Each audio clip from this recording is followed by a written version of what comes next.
teaching that system, so wanted to just share a different perspective of how a state-based system works. Thank you. Thank you very much for having me. It's an honor to be here. I come from the northernmost part of Red Sox Nation. I should say Patriots Nation. I ran for office 4 times in the state of Maine, and I just stopped because of term limits.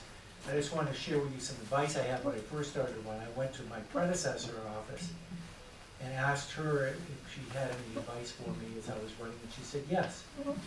She said, you can fool some of the people some of the time, and those are the ones you ought to concentrate on.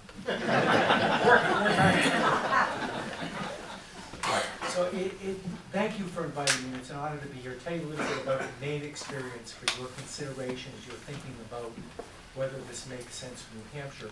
We were the first in the country to institute a clean election system back in 1996. I wasn't involved back in that effort, but it really came, it was a grassroots effort. It really was aimed at two things. One, that there was a general feeling that the influence of money in politics was, even then, was starting to get out of hand, and that even in a state the size of Maine, which is almost exactly the size of New Hampshire, that was becoming something we ought to be concerned about. And secondly, the feeling was that there were a lot of very, very good people who might want to run for office for the legislature, but weren't doing so because either they didn't want to raise money or they didn't feel they could raise money.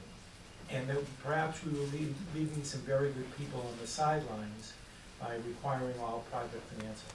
So I'll talk about whether or not what we've done, from my perspective anyway, has impacted those things. Because voter turnout really was not an issue in Maine either. We're also in the top 5 in the country in that. So this was a citizens referendum, and it passed.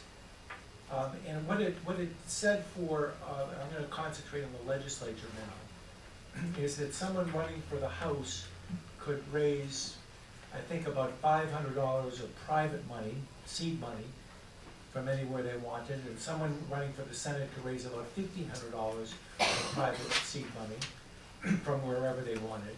And after that, if they wanted to participate in the, in the public financing, they couldn't raise any more money themselves. What they could do, though, is to, as Ann was saying, to show that they were a viable candidate, go out and collect $5 contributions from people. In the House, that meant if you could get about 35 or 40 from your district, and we have, I was going to say we have a very large legislature, but I guess I shouldn't say that.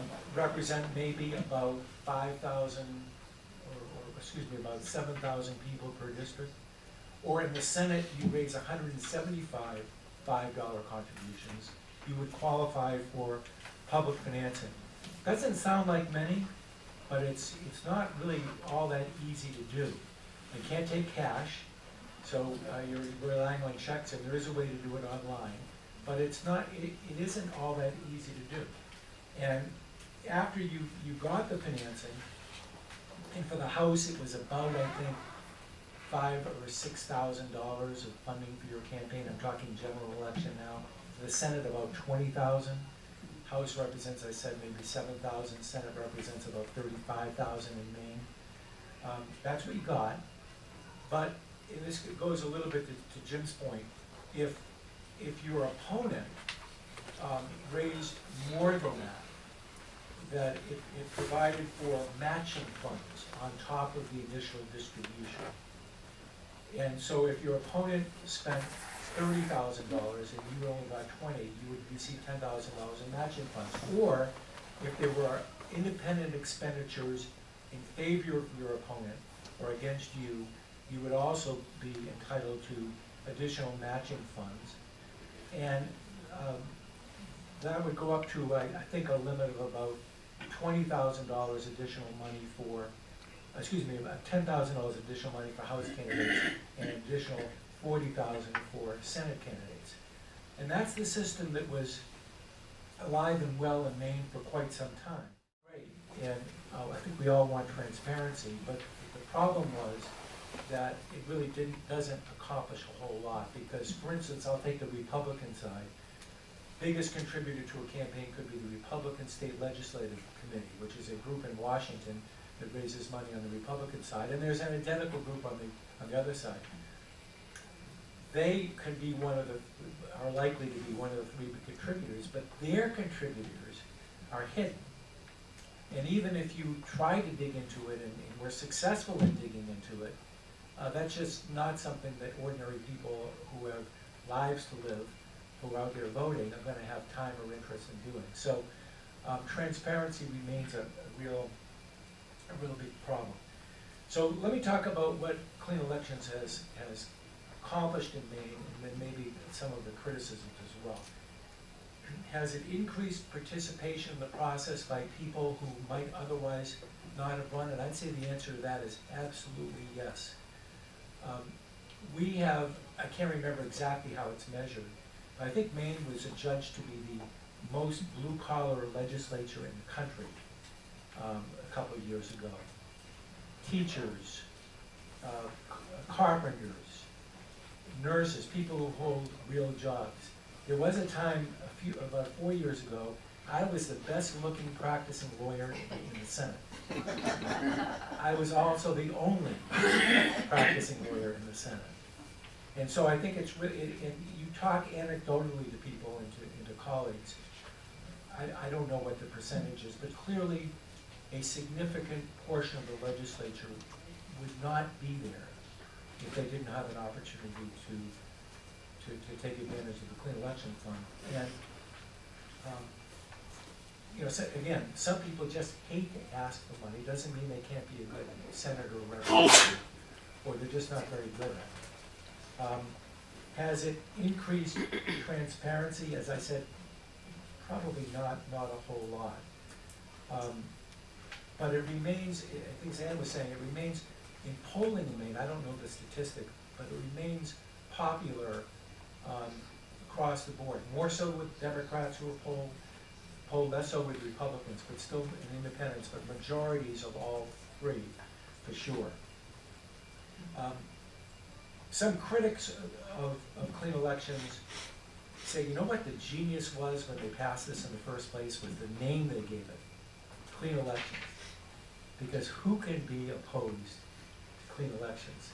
If they called it welfare for politicians, it probably would have been a different result. And I suppose that's true, but the basic concept that we're trying to get money out of politics, even in a state where it's much cheaper to run, much cheaper to run, and in California really does make sense.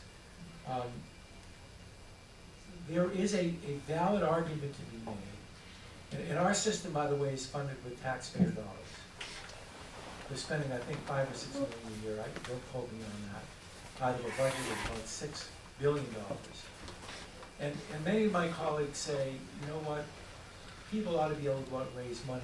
We have important things we cannot fund in government. We have waiting lists for developmentally disabled people who can't get the services because we don't have the money to spend it. Jim, I put our potholes up against yours any day. We need to be spending more money on transportation. And this is silly to be taking a portion of our budget and devoting it to giving politicians money so they can run for office. The argument on the other side, though, as I think Ann said, is I find compelling, and that is it is such a tiny portion of the budget, and it is a small price to pay to try to encourage good people to run for office who otherwise might not run, and also increase the confidence that people have in the integrity and the people are doing the people's business in Augusta. And to the extent we can take money out of it, whether it's money from the left or the right, it doesn't make any difference, that we're doing ourselves a favor. So it's pretty well established in Maine now. Every state is different. There are very few states which have instituted this. Every time it's come up for a referendum in Maine to expand the law or to change the law, as I talked about in 2015, significant majorities of Maine people have passed it. So that's my 2 cents about what's happening in Maine. Happy to answer any questions as as you think about these very difficult decisions down here.